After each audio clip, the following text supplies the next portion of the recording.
Media meet में आप सभी का स्वागत। आपल्या सगळ्यांचं मनापासून स्वागत। व्यासपीठावर मुंबईतील इंडिया अलायन्स बैठकीचे आयोजक, होस्ट शिवसेना पक्षप्रमुख उद्धवजी ठाकरे, राष्ट्रवादी काँग्रेसचे अध्यक्ष, ज्येष्ठ नेते देशाचे माननीय शरद पवारजी, महाराष्ट्राचे माजी मुख्यमंत्री काँग्रेसचे ज्येष्ठ नेते अशोकरावजी चव्हाण, नानासाहेब पटोले आलेले आहेत, प्रांताध्यक्ष नानासाहेब पटोले, काँग्रेसचे प्रांताध्यक्ष नानासाहेब पटोले, ज्येष्ठ नेते बाळासाहेब थोरात, शेका पक्षाचे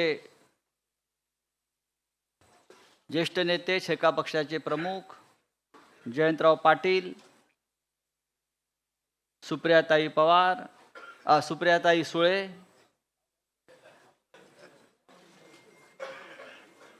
युवा सेनेचे अध्यक्ष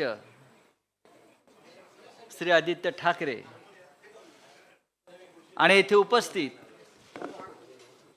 यहाँ उपस्थित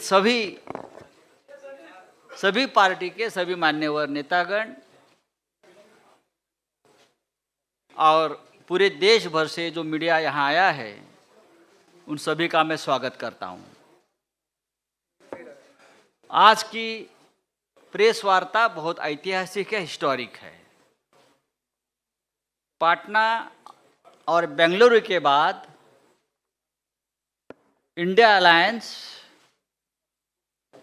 मुंबई में मिलने जा रही है और उस बारे में सभी जानकारी जो आपको चाहिए, जो कल से शुरू होने जा रही है, उस बारे में आपसे बातचीत करने के लिए सभी नेतागण उपस्थित है।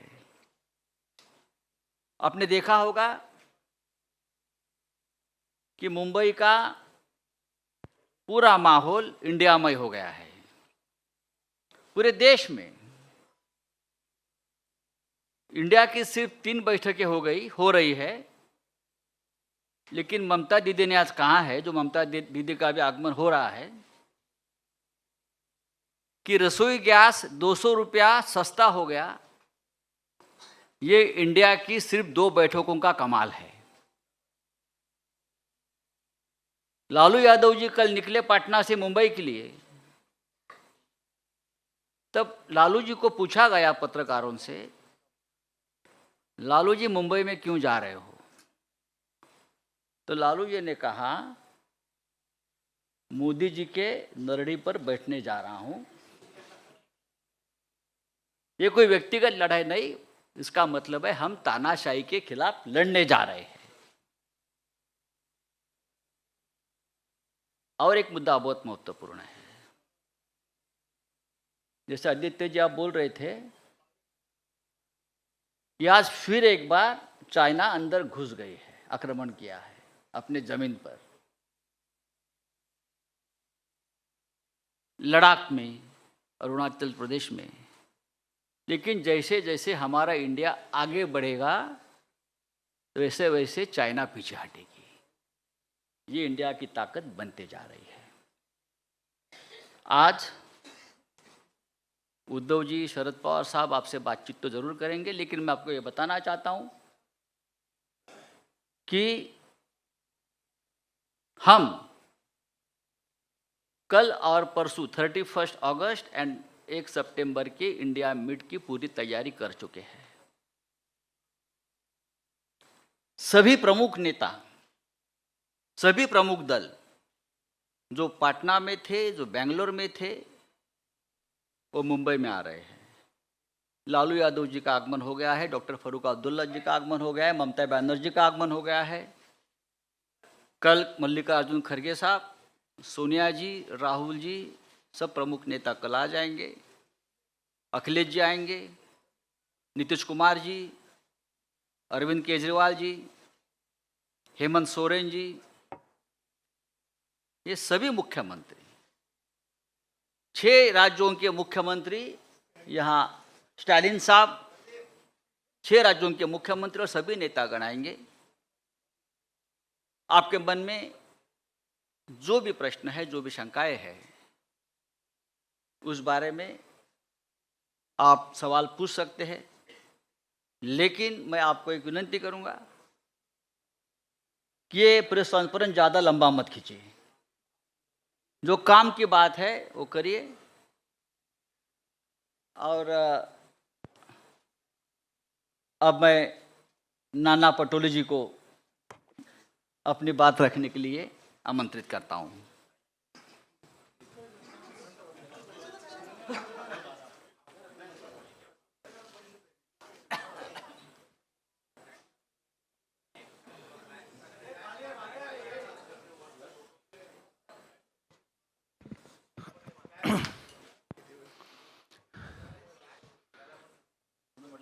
हमें बहुत खुशी है कि महाराष्ट्र में इंडिया अलायंस की मीटिंग होने जा रही है। उसकी तैयारियां पास पूरी हो चुकी है। महाराष्ट्र के कल्चर के आधार पर, महाराष्ट्र के संस्कृति के आधार पर आए हुए मेहमानों का उसी तरह सत्कार किया जाएगा। और इंडिया अलायंस में बढ़ती शुरू है। बेंगलोर में हम लोग 26 लोग थे, यहाँ आने के बाद 28 हुए। जैसे हमारे मित्र संजय राउत ने जी कहा कि चाइना अरुणाचल में अपने मैप में चाइना ने दिखा दिया कि अरुणाचल हमारा है। जैसे इंडिया बढ़ेगा वैसा ही चीन पीछे हटेगा। और इसीलिए आज हम MVA के तरफ से आदरणीय हमारे महाराष्ट्र के नेता, राष्ट्रीय नेता शरद पवार जी, उद्धव ठाकरे जी, हमारे अशोक चौहान जी आपसे वार्तालाप करेंगे। इंट्रोड्यूस हमारे मित्र संजय राउत जी ने आप लोगों को कराया है। मैं ज़्यादा वक्त नहीं लेते हुए अशोक जी आपसे बात करेंगे। आदरणीय शरद पवार जी, आदरणीय उद्धव ठाकरे जी, आदरणीय नाना पटोले जी, मंच पे बैठे हुए हमारे MVA के महाविकास आघाड़ी के सभी हमारे नेतागण, आज के इस प्रेस कॉन्फ्रेंस में आए हुए हमारे सब पत्रकार भाई बहनों, इलेक्ट्रॉनिक मीडिया, प्रिंट मीडिया के हमारे सभी साथी, कांग्रेस, राष्ट्रवादी कांग्रेस और शिवसेना के बैठे हुए हमारे सभी नेतागण और दोस्तों, जैसे कि आप जानते हैं कि सबसे पहले तो मैं आप सबको रक्षाबंधन की शुभकामनाएं देता हूं। और रक्षाबंधन की जिम्मेदारी जैसे हमारी बहन की रक्षा करने की जिम्मेदारी हम पर है, वैसे ही इंडिया की रक्षण करना भी हमारी सबकी जिम्मेदारी है। ये आज का दिन ये महत्वपूर्ण है, ऐसे मैं मानता हूँ। इसलिए आगे बढ़ने से पहले आप तो जानते हैं कि ये इंडिया की इस मीटिंग की पूरी तैयारियां यहाँ पर बहुत ज़ोर शोर से हुई है। सभी राजनीतिक दल तकरीबन पहले मीटिंग में तकरीबन 26 थे, आज 28 राजनीतिक दल इस गठबंधन में, महागठबंधन में, इंडिया की गठबंधन में आज शामिल हुए हैं। और सभी पार्टीज़ के हमारे साथी बड़े ज़ोर शोर से इस मीटिंग की सक्सेस के लिए काम कर रहे हैं। आपने देखा कि इससे पहले 2 मीटिंग्स हमारी संपन्न हुई और ये तीसरी मीटिंग हमारी होने जा रही है मुंबई में। तो हमारे सबके लिए गर्व की बात है, फ़ख्र की बात है कि आज मुंबई की इस मीटिंग में सभी यहाँ पर मौजूद है।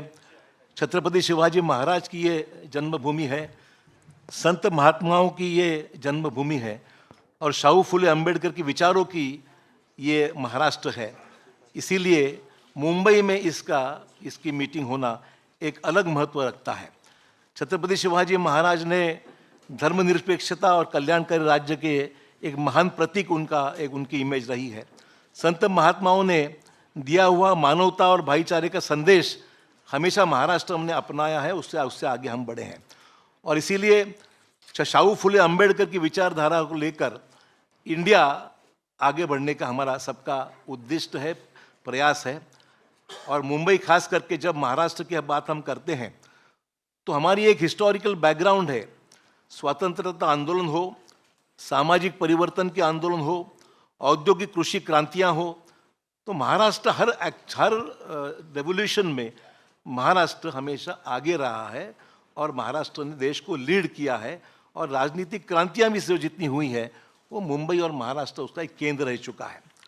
दोस्तों, आज सबसे अहम मसले हमारे सामने हैं जो हम देखते हैं कि महंगाई, बेरोजगारी जैसे मुद्दे पे हम लोग आवाज़ हमेशा उठाते आ रहे हैं। सभी राजनीतिक दल, आज आपने देखा कि अगर पिछला इतिहास हम देखेंगे तो 2019 की जो चुनाव हुए थे उसमें ये सभी महागठबंधन में जितनी हमारी साथी पार्टीज शामिल हुई है, सब ने मिलकर 23 करोड़ 40 लाख वोट्स लोगों ने उनको दिए थे 2019 के चुनाव में। और बीजेपी को उस चुनाव में 22 करोड़ 90 लाख वोट मिले थे। तो आप समझ सकते हैं कि इंडिया में शामिल हुए जितने पार्टी, सिर्फ एक ही बात थी कि अलग अलग होने से वोटों का बंटवारा हुआ और 23 करोड़ वोट मिलने के बावजूद भी भाजपा 22 करोड़ वोटों से वो देश में अपनी ताकत बना सके। आज इंडिया के इस गठबंधन में 11 चीफ मिनिस्टर शामिल हैं, जो बाकी मैं जो जिन्होंने भाजपा ने तोड़ मरोड़ के सरकार जहां गिराई वो छोड़कर बात कर रहा हूं कि 11 चीफ मिनिस्टर्स इस हमारे सरकारी हमारी इस गठबंधन में शामिल है। आपने देखा कि मध्य प्रदेश, गोवा, महाराष्ट्र जैसे राज्य को भी तोड़ने का काम भाजपा ने किया है। पर आपने देखा कि कर्नाटक में तोड़ने के बावजूद दोबारा वहाँ पर ज़्यादा अक्सरियत से हमारी सरकार वहाँ पर कर्नाटक में लोगों ने चुन के दी है। और मुझे पूरी उम्मीद है कि इंडिया के इस माहौल से आज जो भी हम कोशिश कर रहे हैं, महाराष्ट्र में हमारे सरकार तोड़ने के बावजूद भी महाराष्ट्र में दोबारा हमारी सरकार हमारी एमवीए की और अन्य साथियों को मिलकर हम स्थापित करेंगे, ऐसे पूरी उम्मीद दोस्तों हमको है। मैं ज़्यादा वक्त नहीं लूँगा क्योंकि सभी पार्टीज इसमें शामिल है। आदरणीय पवार साहब और ठाकरे साहब को भी आपको संबोधित करना है।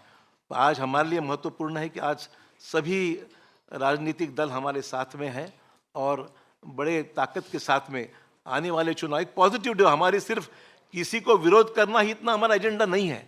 डेवलपमेंटल अलायंस मैं कहूँगा कि इसमें डेवलपमेंट का एजेंडा है, कुछ पॉजिटिव काम करने का एजेंडा है और हमने स्वीकार कर लिए, इसलिए एक छत्र में सब यहाँ पर इकट्ठा हुए हैं। धन्यवाद। आवश्यकता नहीं, सिर्फ 34 राजनीतिक दल इसमें शामिल जो होने वाले हैं वो 28 है, 28, और उनके प्रतिनिधि कल के मीटिंग के जो मौजूद रहेगी, इनका नंबर 63 है। तो 63 प्रतिनिधि, 28 पॉलिटिकल पार्टी, इनका ये सम्मेलन कल से परसों से शुरू होगा। और जिस तरह से कई राज्यों से लोगों का जो इसमें इंटरेस्ट के बारे में हम सुनते हैं, इससे मुझे पूरा विश्वास है कि एक अल्टरनेटिव फोरम देश में तैयार हो जाएगा कि जो देश में परिवर्तन करना है, ये परिवर्तन के लिए मजबूत होगा। और यही काम हम लोग करेंगे, इतना ही मैं कहता हूँ। और श्रीयुत उद्धव ठाकरे, इनके पास मैं माइक देता हूँ।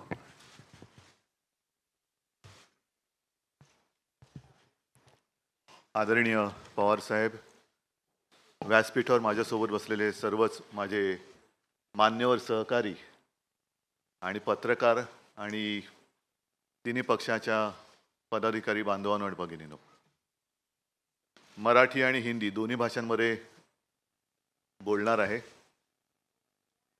जसं अशोकरावांनी रक्षाबंधनाच्या शुभेच्छा दिलेल्याच आहेत, त्याचप्रमाणे मी सुद्धा सर्वांना, देशातील सर्व माझ्या मातांना आणि भगिनींना रक्षाबंधनाच्या शुभेच्छा देतो।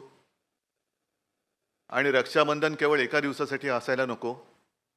राज्यकर्ता म्हटल्यानंतर आपल्या कारभारातला प्रत्येक दिवस हा महिला सुरक्षित राहण्यासाठी वापरला गेला पाहिजे. महिलांना आपल्या देशात सुरक्षित वाटलं पाहिजे, असा राज्यकारभार करायला पाहिजे, असं शासन असलं पाहिजे.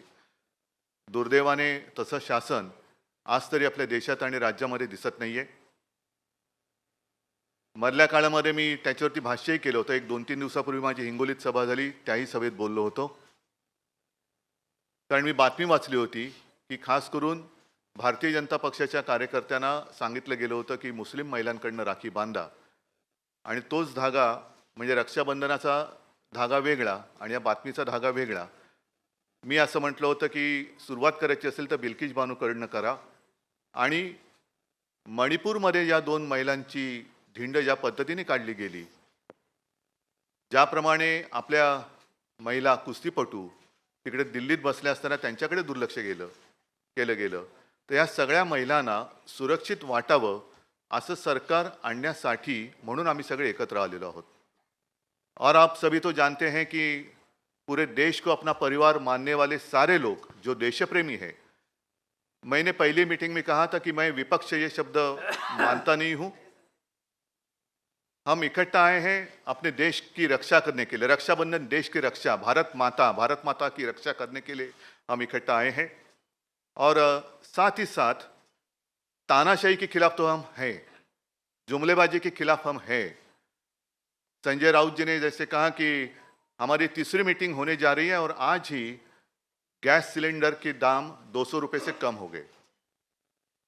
शायद मुझे ऐसे लगता है कि जैसे जैसे इंडिया आगे बढ़ेगा, एक दिन ऐसे आएगा कि आज की सरकार गैस सिलेंडर फ्री में दे देगी, सबको फ्री.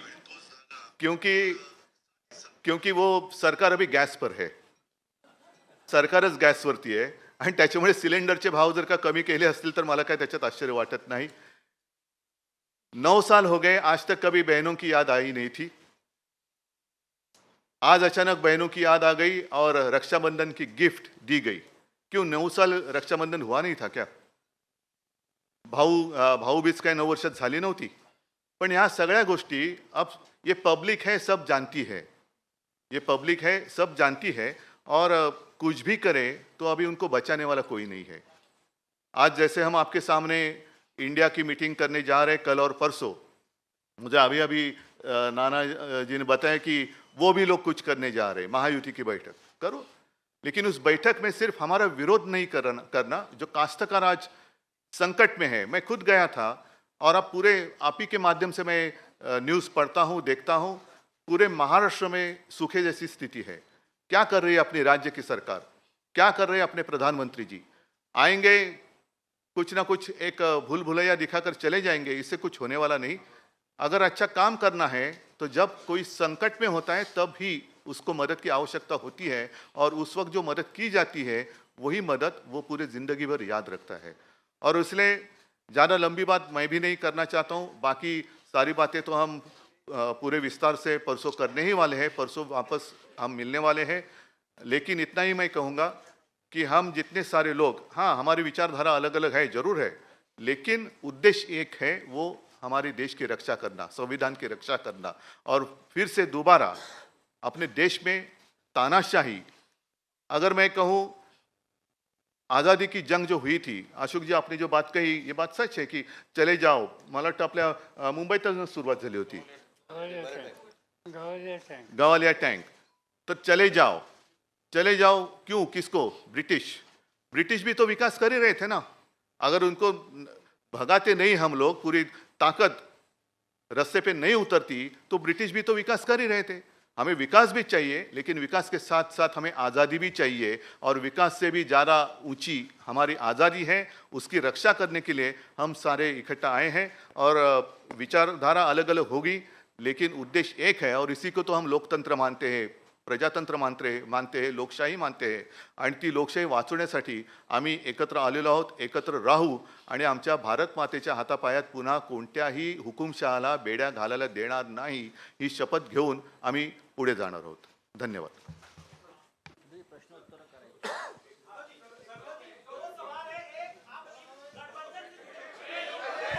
शांत रहा, प्लीज सायलेन्स. एकच मिनिट, तुम्ही फक्त कोणाला प्रश्न विचारणार तेच सांगून करा.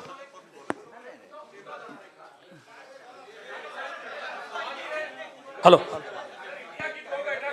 सर देखिए- उद्धव जी दो सवाल है मेरे। एक, गठबंधन से जुड़े किन मुद्दों पर आपकी चर्चा होगी गठबंधन से जुड़े? दूसरा, सारी बातें अभी कहूं तो फिर कल की मीटिंग की आवश्यकता क्या है? संयोजक कौन होंगे उसको लेकर क्लैरिटी, क्या उस पर फैसला हो जाएगा इस बैठक में? संयोजक कौन होंगे इंडिया सारी गठबंधन? बातें आपको जैसे मैंने कहा कि विस्तार से परसों आपके अरे सामने ठहरो, की उनका होने जाएगी, दो। क्योंकि ये सारे जो मामले हैं वो देश के लिए है. हमारे कोई काय त्याला म्हणतात खाजगी गोष्टी काही आम्ही त्याच्यात करायला आलेलो नाही आहोत. देशाच्या गोष्टी आहेत आणि हा देश आमचा परिवार आहे, हो हे देश आमचं कुटुंब आहे आणि म्हणून आम्ही एकत्र आलेलो आहोत. गठबंधन के कई साथी कह रहे हैं कि हमारी पार्टी के नेता प्रधानमंत्री बनेंगे। एक अरे अरे त्यांना विचारू दे. अरे एक मिनिट त्यांना विचारू दे ना. रुको रुको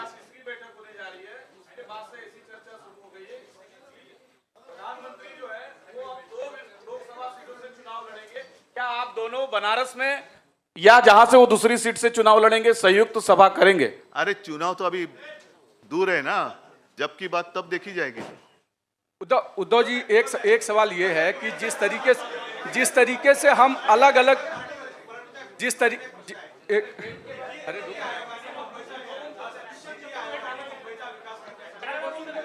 हा महत्वाचा प्रश्न आहे. नीती आयोगाने मुंबईमध्ये विकास करण्यासाठी त्यांनी एक आराखडा तयार केला आहे. महाराष्ट्रामध्ये खास करून आता केंद्राचं इकडे या ठिकाणी दखल आहे, म्हणजे मुंबईला वेगळं करण्याचा हा एक मोठा प्रयत्न आहे, डाव आहे, असं वाटतं का तुम्हाला? हा तुमच्या प्रश्नाचा अर्थ हा सर्वसामान्य जनतेच्या मनामध्ये त्यांना तो समजलेला आहे आणि आता लोकांच्या लक्षात आलं असेल की महाविकास आघाडीचं सरकार का पडलं. कारण मी मुख्यमंत्री होतो, माझे सहकारी इकडे बसलेले आहेत, अशोकराव आहेत, आदित्य जयंतराव आहेत, थोरात साहेब आहेत. जयंतराव तुम्ही मंत्रिमंडळात नव्हतात, नाना तर अध्यक्ष होते, पण त्यावेळेला सुद्धा केंद्रात त्यांचं सरकार असताना असा कोणताही प्रस्ताव आणण्याचं धाडस त्यांनी केलं नव्हतं. मुंबई वेगळं करणं आणि मुंबई केंद्रशासित करणं हा डाव आता उघड झालेला आहे. पण आम्ही तिकडे सत्तेत असताना हा प्रस्ताव आणण्याची त्यांची हिंमत नव्हती आणि आत्तासुद्धा हा प्रस्ताव आम्ही होऊ देणार नाही. ज्या क्षणी आमचं सरकार केंद्रात आणि राज्यात येईल त्यावेळेला हे सगळे जे काय आहे त्यांचे पाश आम्ही तोडून टाकल्याशिवाय राहणार नाही आणि मुंबईची स्वायत्तता जी आहे, महाराष्ट्र आणि प्रत्येक राज्याची स्वायत्तता आहे, ती आम्ही आभारीत ठेवू. ह्याची सुरुवात दिल्लीपासून केली गेली. दिल्लीसाठी जेव्हा त्यांनी तो जो काही एक वटहुकूम वगैरे आणला तेव्हाच आमच्या सर्वांच्या मनात भीती होती की हे सगळेजण, कारण आपल्या देशाला, आपल्या सरकारला केंद्र सरकार नाही संघ राज्य पद्धतीचं सरकार म्हणतो आपण. प्रत्येक राज्याला समान अधिकार आहेत. अगदी 2-3 मोजक्या गोष्टी सोडल्या तरच केंद्राला त्याच्यात हस्तक्षेप करण्याचा अधिकार आहे. पण हा हस्तक्षेप हा दिवसागणिक ते वाढवत चाललेत. राज्यांची आणि शहरांची स्वायत्तता मारून सर्व काही एकछत्रीपणा आणायचा, ही छत्री आम्ही तोडून मोडून टाकल्याशिवाय राहणार नाही. थोड्या दिवसाची गोष्ट आहे. सरकार आमचं दोन्हीकडे आल्यानंतर हे सगळे असे उफराटे निर्णय जे त्यांनी घेतलेले आहेत ते आम्ही पुन्हा उलटे फिरवल्याशिवाय राहणार नाही. उद्धव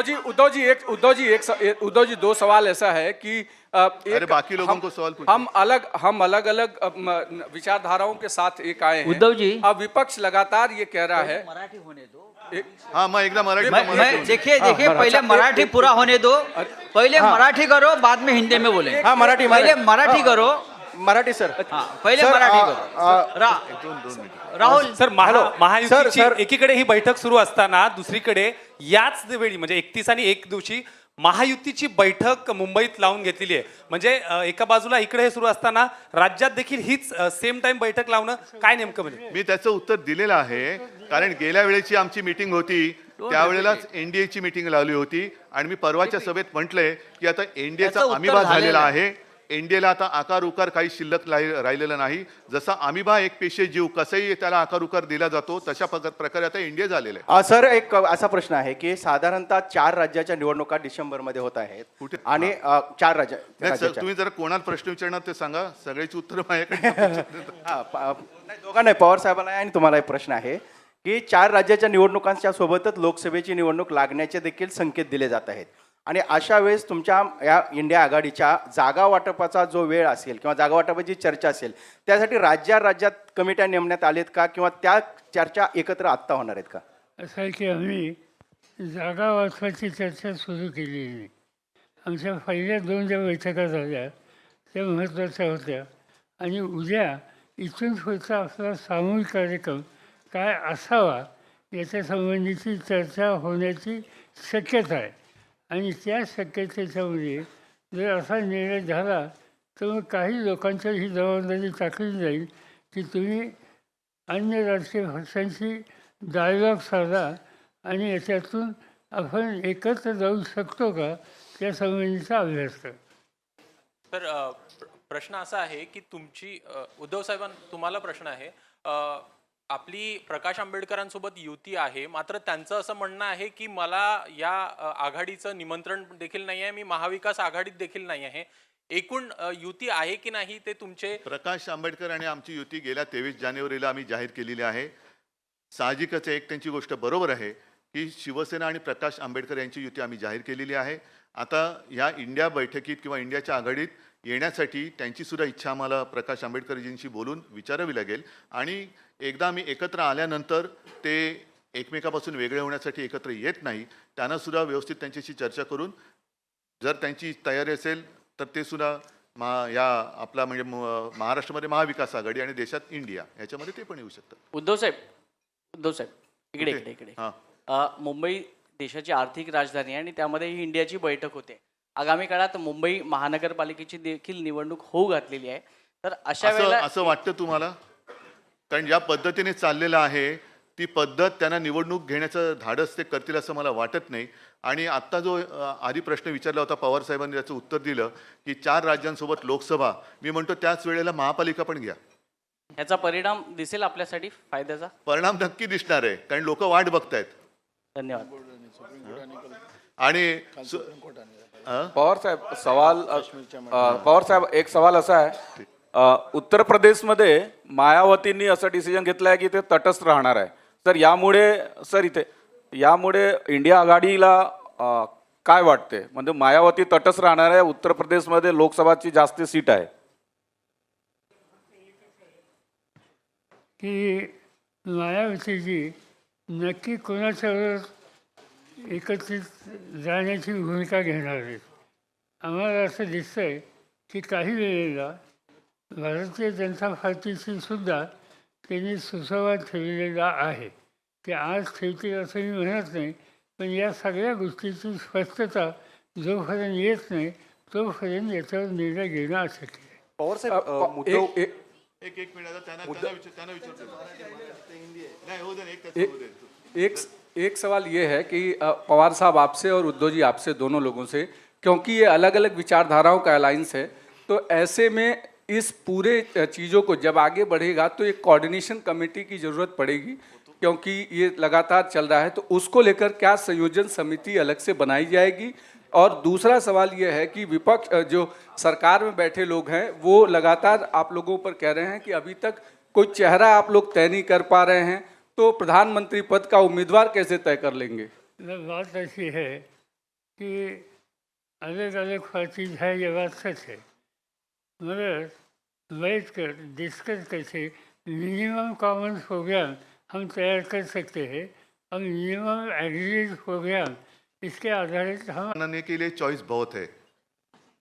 सवाल यह है कि भाजपा के पास और चॉइस क्या है? जो 10 साल बैठे थे उन्होंने क्या किया सब लोग देख रहे हैं, सब लोगों ने उनका अनुभव लिया है. अब बीजेपी के सामने सवाल है कि अरे अभी चुनाव जीतना है, क्योंकि कर्नाटक में तो देखा आपने कोई कामयाबी हासिल नहीं हुई. बजरंग बली भी लाना पड़ा उनको, लेकिन तो भी बजरंग बली ने उनको आशीर्वाद नहीं दिए. तो अब उनके सामने सवाल है कि चॉइस क्या है, क्या कौन बनेगा जो करोड़पति नहीं. साहेब एक दोन प्रश्न क्या इसी डर से लगातार वो लोग ये कह रहे हैं कि कोई दूसरा चुनाव हम एक साथ नहीं कराएंगे, क्योंकि उनका एंटी इनकम्बेंसी जो है वो नेशनल वाइड पर ना पड़े, ऐसी उनको डर है क्या उनको? अभी उनके मन की बात मैं कैसे समझूं? वो तो टीव्ही पे होती रहती है. पवार साहेब मला प्रश्न विचारायचा आहे की इंडिया अलायन्सच्या बाबत थेट पंतप्रधानांपासून ते अमित शहा हे थेट आरोप करतात की एकतर भ्रष्टाचारी आणि घराणेशाही अशा स्वरूपाची ही अलायन्स आहे. याला उत्तर काय तुमचं? आणि पहिल्यांदा हे प्रधानमंत्र्यांचं भाषण भोपाळचं ऐकलं आणि भोपाळच्या भाषणामध्ये त्यांनी काँग्रेसवर टीका केली, भ्रष्टाचाराची. राष्ट्रवादी काँग्रेस पक्षावर टीका केली. राष्ट्रवादी काँग्रेस पक्षावर टीका करत असताना त्यांनी राज्य सहकारी बँक आणि इरिगेशन घोटाळा या दोन गोष्टी कटाक्षाने त्यांनी सांगितल्या. माझा आग्रह एकच आहे प्रधानमंत्र्यांचा, ते प्रधानमंत्री आहेत देशाचे, जिथे सत्तेचा गैरवापर झाला अशी माहिती त्यांच्याकडे असेल तर त्यांनी सखोल चौकशी करावी आणि वस्तुस्थिती समाजाच्या समोर ठेवावी. नुसता आरोप करण्याचा अर्थ नाही. तुमच्या हातात सत्ता आहे, त्याची चौकशी करा आणि संबंध देशाला सांगा वस्तुस्थिती काय. पवार साहेब, एक प्रश्न असा आहे पवार साहेब, आपल्यासोबत आपले काही सहकारी बाजूला गेले, त्यामुळे अनेक लोक आपल्या संभ्रमणात आहे. जे काही पार्ट्याज आहेत देशभरामधले, त्यांचाही संशय आहेत की पवार साहेब आमच्यासोबत आहेत आणि त्यांचे काही सहकारी भाजपसोबत आहे. हा संभ्रम मोठा आहे, लोकांमध्ये आहे, कार्यकर्त्यांमध्ये आहे. काही संभ्रम नाही. या लोकांना त्यांची जागा उद्याच्याला या राज्याचे मतदार दाखवतील. अजिबात स्पष्टता आमच्या सगळ्या हितचिंतकांच्यामध्ये आहे. पवार साहब, दिनेश पवार साहब, दो सवाल है. पवार क्या साहब, असदुद्दीन ओवैसी, सवाल ये है कि आपने तो कह दिया कि संभ्रम नहीं है, भ्रम नहीं है, लेकिन कांग्रेस और शिवसेना के नेता कहते आए हैं कि लगातार भ्रम बना आज की हुआ जो है. पत्रकार परिषद है ना, वो इंडिया के बारे में है, अपने देश के बारे में है. तो कोऑर्डिनेशन बाकी हम फिर लोग तो कैसे मिलते होगा? रहते, उस वक्त ये सारे सवाल जवाब हो सकते हैं. पवार साहेब प्रश्न असा आहे, पवार साहेब आपण सगळ्या विरोधी पक्ष, सगळ्या पक्षांना आपण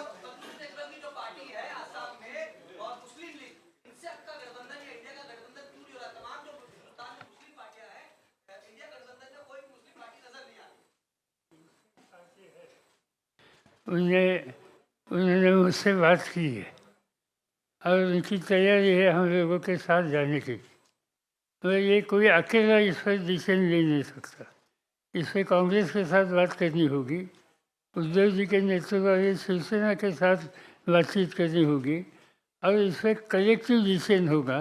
जब तक कलेक्टिव डिसीजन होता नहीं तब तक इन लोगों का जो सुझाव है इसका स्वीकार करना हमें मुश्किल है. क्या ओवैसी साहब और बीआरएस को लेकर बातचीत चल रही है आपकी? उद्धव जी, पवार साहब, क्या आज चूंकि बातचीत बीआरएस इंडिया बैठक की होगी, मैं एक सवाल ये जानना चाहता हूँ कि कन्वेयर को लेकर के, संयोजक को लेकर के जो चर्चा चल रही थी, बताया ये जा रहा है, क्लैरिटी हम चाहते हैं. कांग्रेस से कहती है कि हम टीएमसी और दूसरे नेताओं के अंडर में काम नहीं कर सकते, दूसरी पार्टी कहती है हम कांग्रेस का कन्वेयर एक्सेप्ट नहीं कर नहीं, सकते. सुनो एक मिनट, इस सारे बातों का जवाब आपको मिल जाएगा, लेकिन एक बात आपको ध्यान में रखना चाहिए. शायद मैंने आज एनडीए का संयोजक कौन है मुझे तो पता नहीं, आपके पास अगर जानकारी होगी तो आप दे दीजिए. तो क्या कोई संयोजक कोई डिसाइड किया जाएगा या 12 लोगों की कमेटी बनेगी? पवार साहेब, दोन प्रश्न आहेत. पवार साहेब, क्या इस बीआरएस, बैठक में अकाली दल आणि ओवैसी यांना पिछले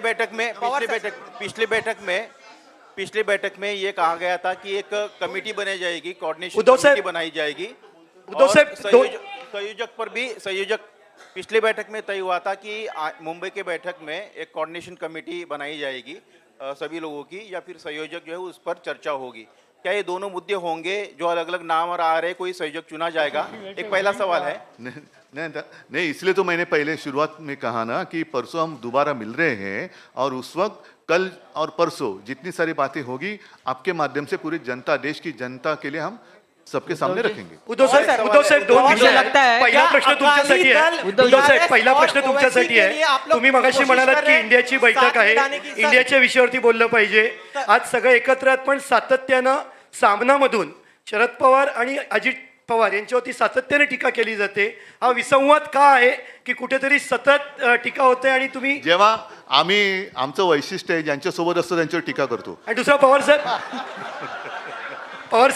दुसरा प्रश्न असा आहे की साधी गोष्ट आहे.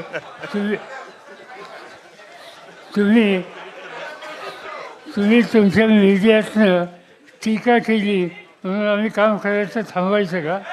तर तुम्ही तुमचं काम करा, आम्ही आमचं काम करतो. पण पवार साहेब, शिवसेनेचे नेते मागणी करतात की उद्धव ठाकरेंना पंतप्रधान पदाचा उमेदवार म्हणून घोषित करावं.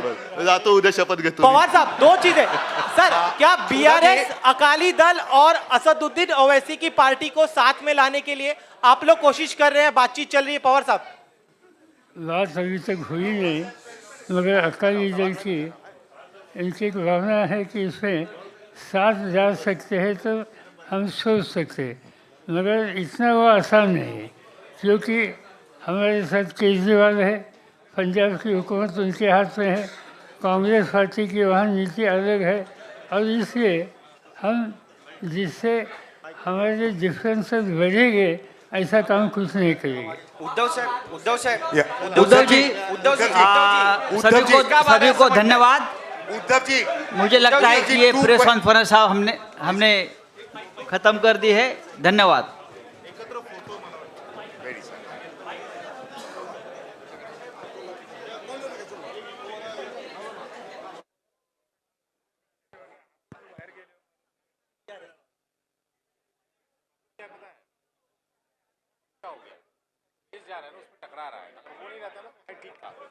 तो आँख में जाता है नीचे लेके। देऊन टाक ना।